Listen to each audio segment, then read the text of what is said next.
Okie dokie, it is recording. Hope everyone's doing very, very well. I'm excited, as per always, to be here. For people watching this, the recorded version, which is going to be the majority of people, welcome. Hope you're doing well. This is our second session on teaching foreign languages, and I'm excited. The first session went pretty well, and I think it's just going to get better and better and better as we go. And it's going to be cool to continue layering on what we did previously and adding more and more different things as the weeks go by. And just knowing myself and anyone who's either attended a lot of our free classes online, or who are our current students, or who work at the Calgary Language Nerds, or if you have any previous experience with my content before, you probably know how I operate.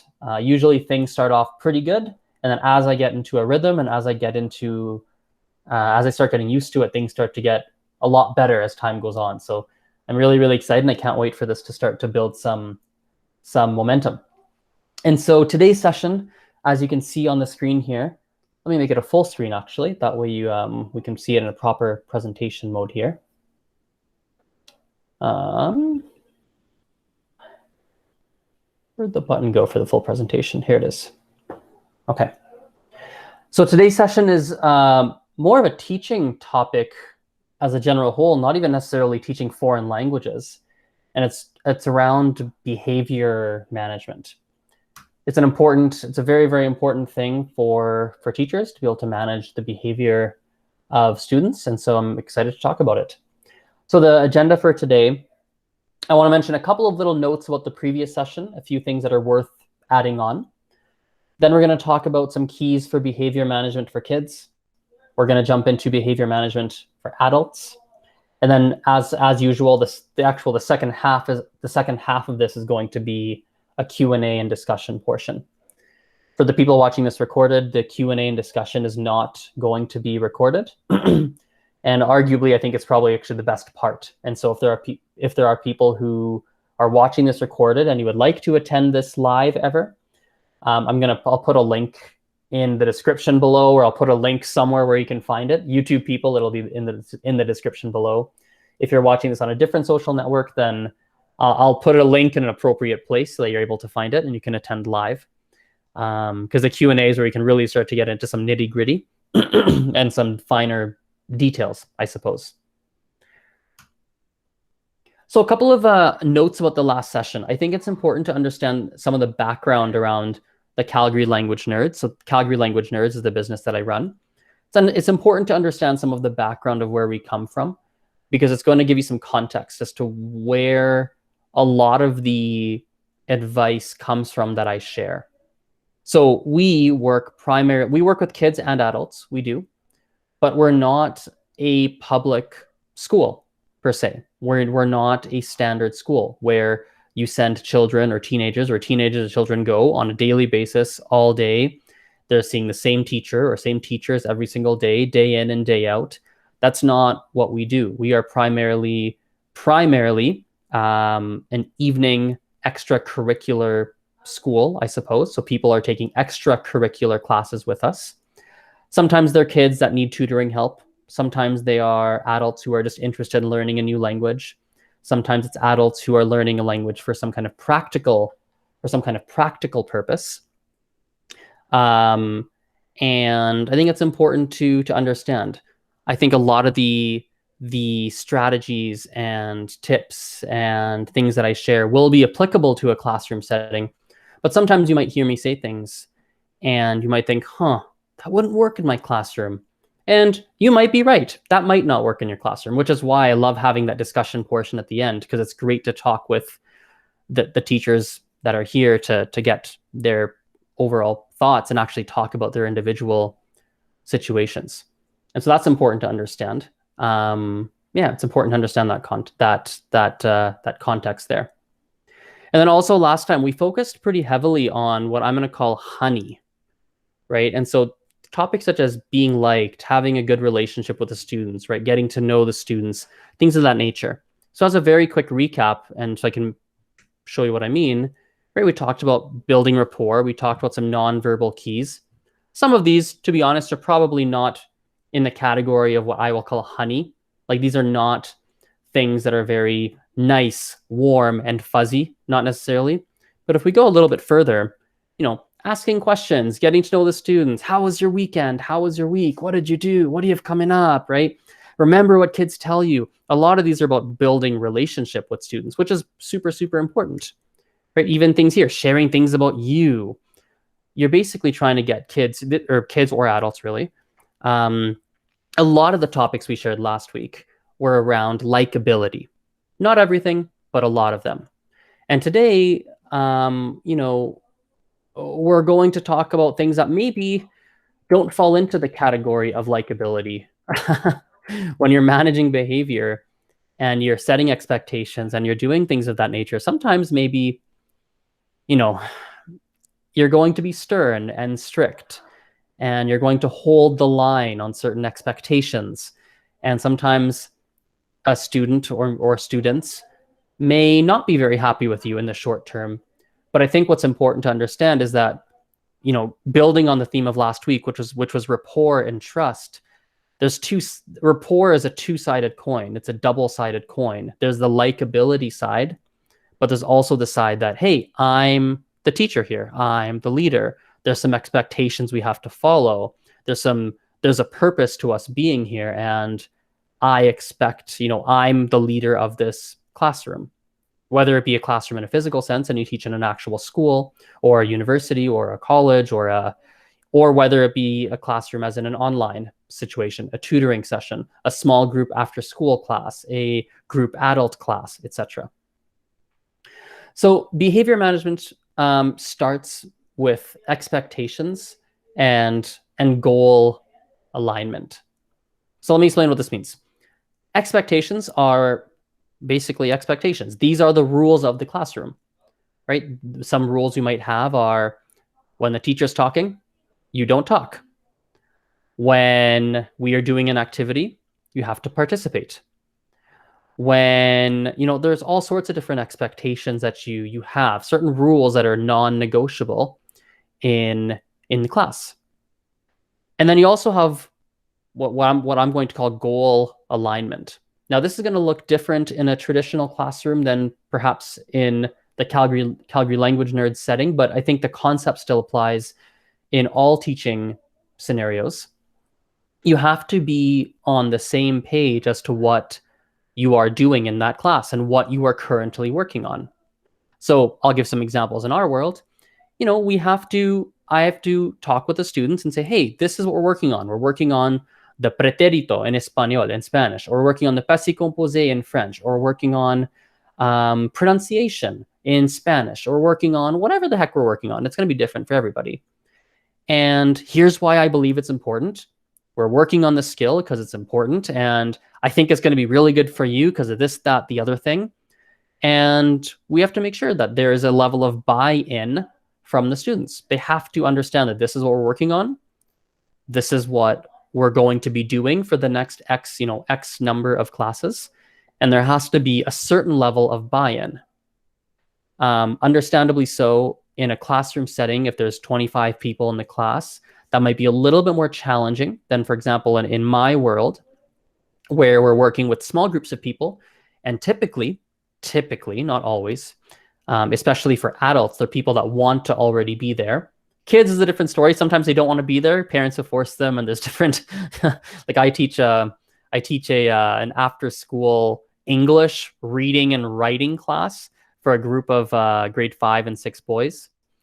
And if you can remember back to what you were like at that age when you're 10 years old, around that age, an after-school reading and writing class is 9 times on 10, most kids, that's not something they really want to go to. So sometimes in my world, we do have that situation where we're teaching a class where the people don't necessarily really want to be there per se, but maybe having some games or trying to have some activities to make that less fun activity that you have to do because the curriculum says so, or in my world, because the parents have paid for classes for the kids and they have to come, having some fun or maybe some activities or games to make it more palatable, make it more absorbable, make it like, okay, I don't like this math project or this French grammar thing or this whatever. But, we're doing this game at the same time, so it's not as bad as it's not so bad. So there has to be expectations, and everything we talk about moving forward is going to be about these expectations, right? And setting and holding these expectations. And then also this goal alignment and understanding you are on the same page and we are in agreement that this is what we're moving forward and doing. If you're missing one or both of these two things, everything else falls apart. If you don't have expectations, you don't have that goal alignment, missing one or the other, things are going to fall apart for you. So let's talk about kids, behavior management for kids, because it's different for kids and adults. So it's super important to set and enforce rules immediately. It's super important to get that done early. So I listed out a couple of different, rules that matter, a couple of different really important ones.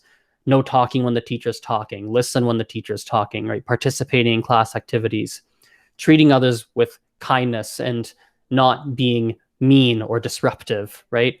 If it's online right now, there's COVID and there's a lot of online classes happening. So make sure your video is turned on. We have to see you, right? Mute yourself when you're not speaking. Having an appropriate learning environment. Again, I didn't put in brackets, but perhaps it should be probably more in an online environment. A lot of kids that are learning online, they've never done that before. They've never taken online classes. They don't know that they shouldn't be laying on their bed, eating Cheetos, eating chips. They don't know that. So it's incredibly common where I was teaching a class not that long ago, and literally the Skype turns on and I see like the camera, I see basically the girl's cheek. She has the iPad. She's laying down. I see it kind of on her cheek. I see a part of her eye, and I'm like, what are you doing? And she's like, what? I'm like, what's happening? She's like, oh, I'm here for class. And I was like, no, are you laying down? She goes, yeah. I was like, no, sit up. Sit up, please. Put your iPad in front of you on a table. I need to see your face. We're sitting just like in school. So the learning environment has to be appropriate. They have to be sitting somewhere. They can see you clearly. You can see them. They're clearly ready to learn. So the learning environment has to be appropriate. And of course, there's others. There's so many others. There's lots of different, rules rules that have to be followed. And the important thing is when a rule is broken, it must be enforced immediately. It has to be addressed right away. It doesn't have to be addressed in a mean or a very angry way per se, not necessarily. But let's look at the example I just gave teaching online. The one girl immediately when the iPad turned on and I saw that I see her cheek and her part of her eye, it was the first thing I said, like, whoa, what's happening here? Are you laying down? You are? Oh no, sit up. We got to get you sitting up. Let's sit up. Let's go to a table. Let's get a chair. Let's go to a table. Let's sit so I can see you properly, right? Addressing it immediately. Or, there's been a variety of circumstances. There's been a variety of circumstances where I've had to teach in a group environment. So for example, I used to run when I was a teenager or young teenager. How old was I? 18, 17, 19? Yeah, 17, something like that, maybe a little bit older. Anyway, I used to help run these soccer camps for kids, recreational soccer camps for kids after school. And we'd be working with, 20 kids or whatever it was, myself and one or two other people. And sometimes you'd start trying to explain the rules and people are talking. You're like, oh, this is the drill we're going to do. This is the game we're going to play. And the kids are talking when you're talking and they're not looking at you. You have to address that. You have to stop and say, hey guys, I'm talking here. What's going on? Right? What's going on? I'm talking. We have a rule that when I'm talking, you have to listen, right? Everything has to be addressed immediately. The second you let something go that is a very important rule for you, the second you let it go, it's way harder to enforce the second time. Anyone who has kids, you can probably relate.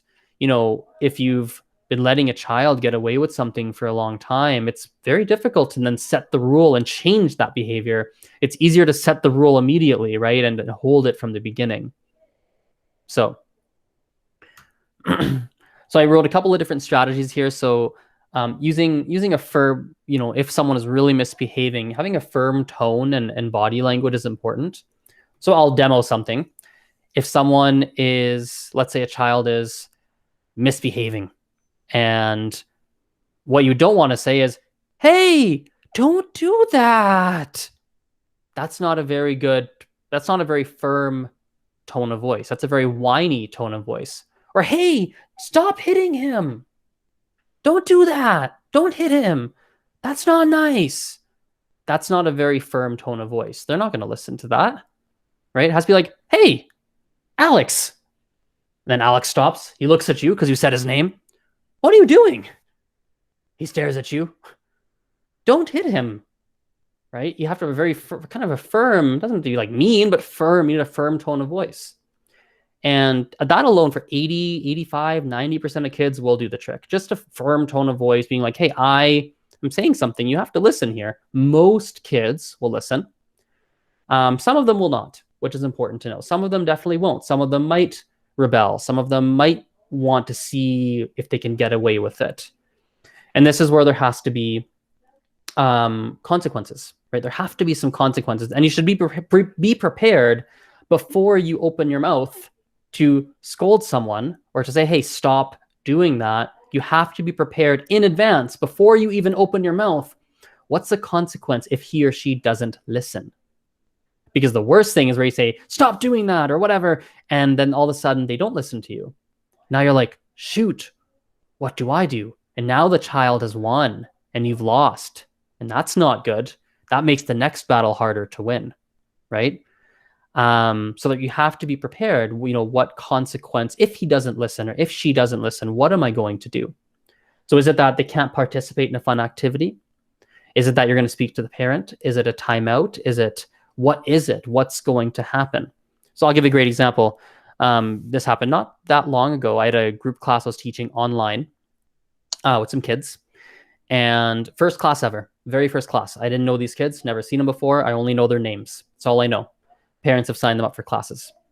They start hopping in, their videos pop up and everything, and one of them immediately, like literally within 12 seconds, is causing the biggest distraction I've ever seen, the biggest amount of disruption I've ever seen a child make in all the teaching I've ever done. I've never seen someone so fast disrupt the class so much. I was taken aback. I was like, what the heck? He's like he was like, oh my God, you're in my class. He knew one of the kids. Oh my God, you're here. This is so amazing.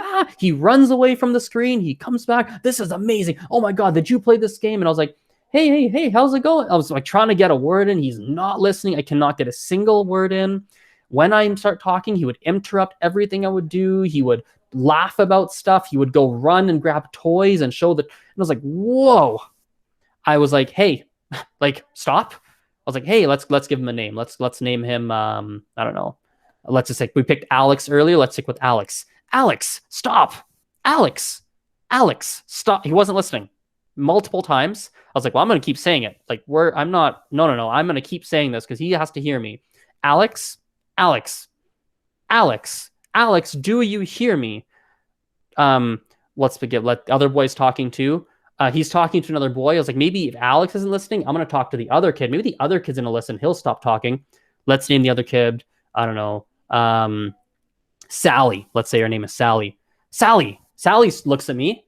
Sally, stop talking. So Sally stops talking. Now Alex is like, oh, Sally, stop talking. Alex. Okay, we got his attention, right?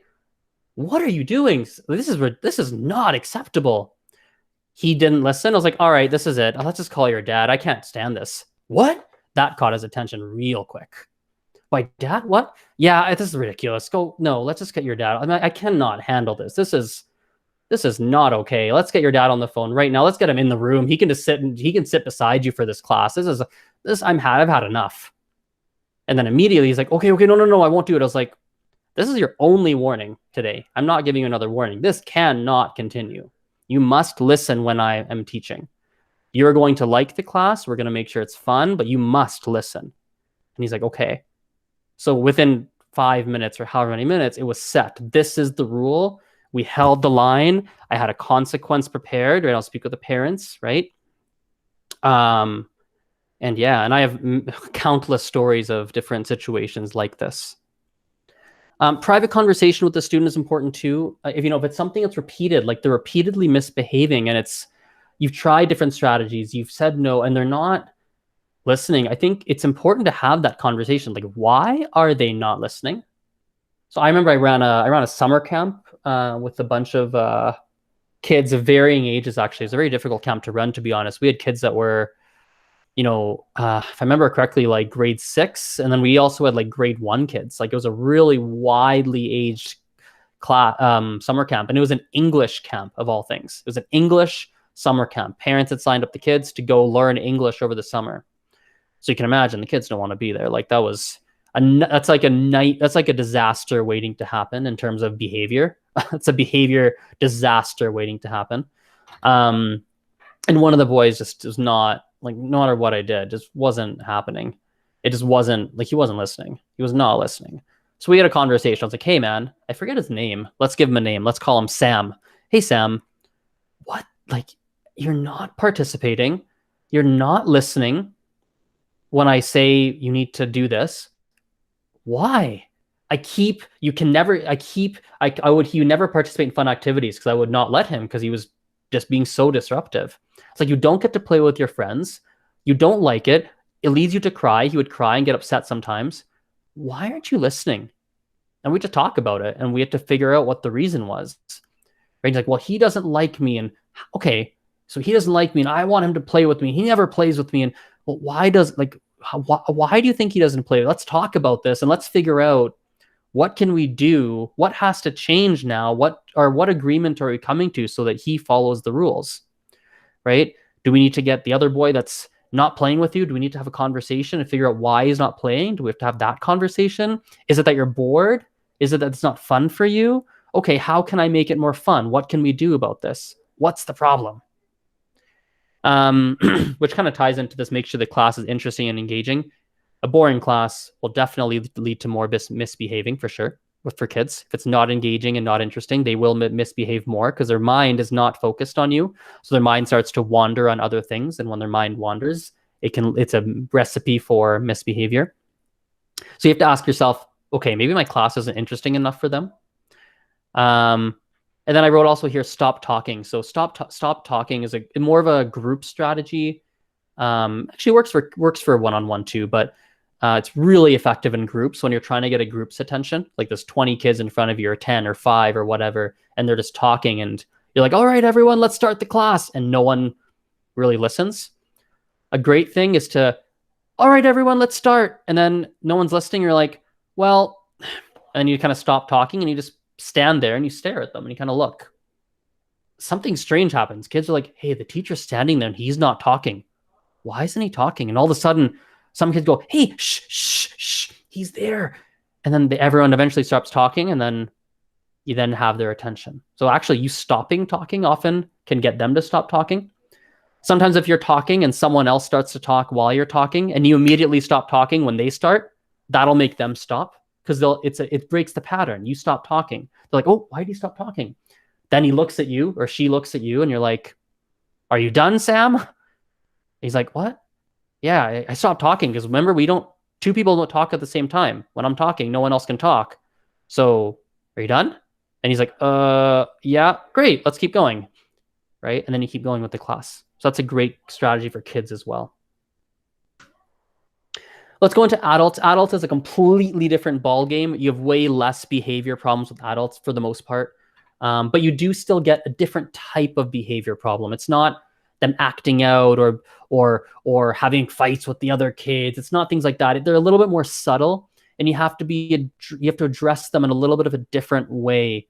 And again, I don't even know if behavior management is the right term. Maybe it's not, but regardless, it's a completely different ball game here.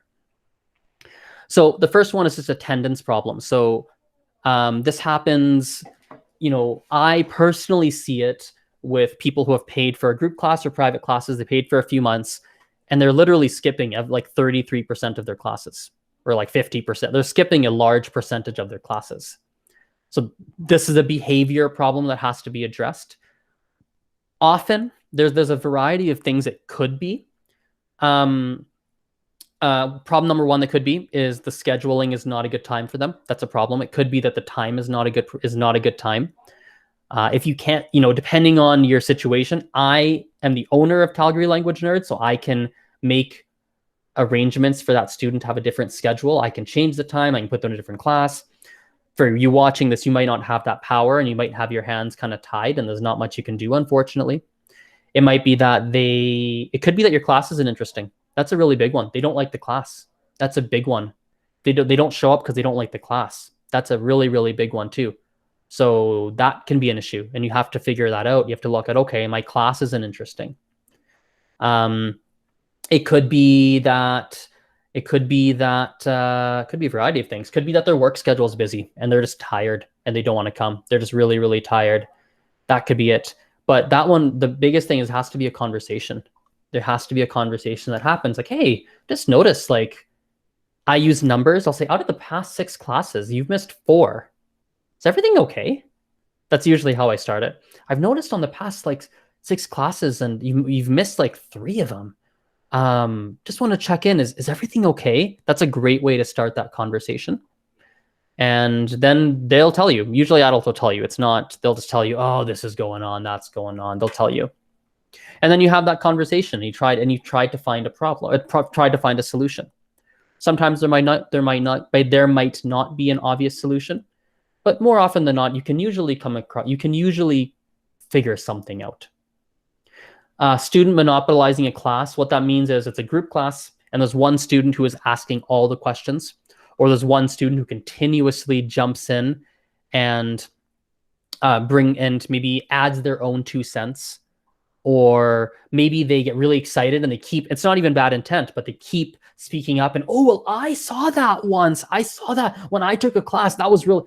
And they're continuously talking, and they're continuously interrupting the class, right? Sometimes they even think they're being helpful. They're adding extra information, on top of what you are saying. So they're adding extra piece of information. So you might be teaching regular present tense verbs, and they're like, oh, yeah, but it's important to understand the irregular verbs. I remember there's a teacher I talked to recently. You got to be careful. Like, that other students, like, irregular verbs. What the heck is an irregular verb? And that could actually scare the other students. So that's a problem, and it's usually not intentional. So there's a couple things I will usually do. It could be a lot of questions too. They'll ask a lot of questions that are not maybe relevant or not important at that time. In that question scenario, if they're asking a lot of questions, usually I just answer them in a very short manner. I don't give the full answer.